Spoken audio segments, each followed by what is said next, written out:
As we all know, that agriculture is the backbone of India. However, it is facing a number of challenges. Our BJP government has taken a number of initiatives to bring reforms in agriculture sector and strengthen the hands of farmers, sir. Main aim of Honorable Prime Minister Shri Narendra Modi ji is to doubling the farmers' income and allow them to live with dignity and self-respect, sir. Sir, as we know, under the existing laws, there is a number of restrictions in the agriculture marketing system.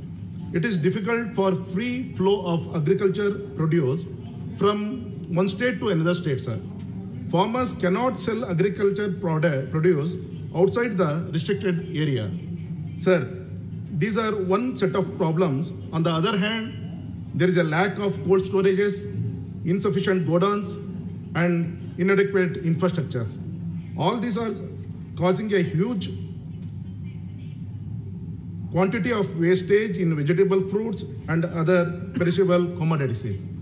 For example, if a farmer grows fruits like papaya or mango in a small village, he is unable to sell his produces to the processors in other parts of the country. So, the poor farmer is forced to sell the produces within the restricted area. Sir, considering these practical difficulties, our government has brought this ordinance and now it is before us in the form of Farmers Produce Trade and Commerce Bill 2020. The main intention of this bill is to prevent the market monopoly. This bill creates a nationwide market for our farmers. This bill makes provisions to expand the market to reach more and more buyers.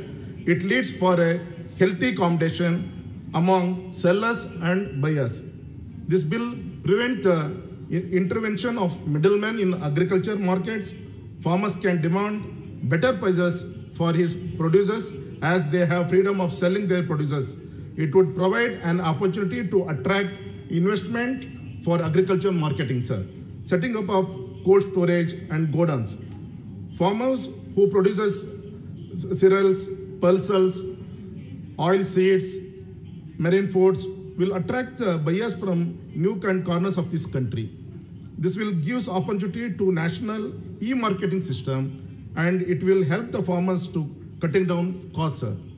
As the country and also the entire world is in the clutches of COVID-19, it is the need of the hour to unlock the regulated agriculture markets to help farmers, sir.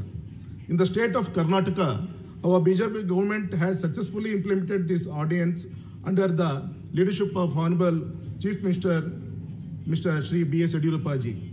Sir, I am sure and hopeful that the proposed bill for the benefit of the farmers, who is Annadata for all of us, on behalf of the people of Karnataka and honorable members of this August House, I congratulate our Honorable Prime Minister, Honorable Minister for Agriculture and Farmers Welfare, and also entire cabinet for bringing this historical bill. And this is a gift from Shri Narendra Modi ji to the farmers of this country on his 70th birthday, sir. Thank you. With these few words, I conclude my speech in support of this bill, sir. Thank you, sir. P.K. Kunhalikutti. Sir.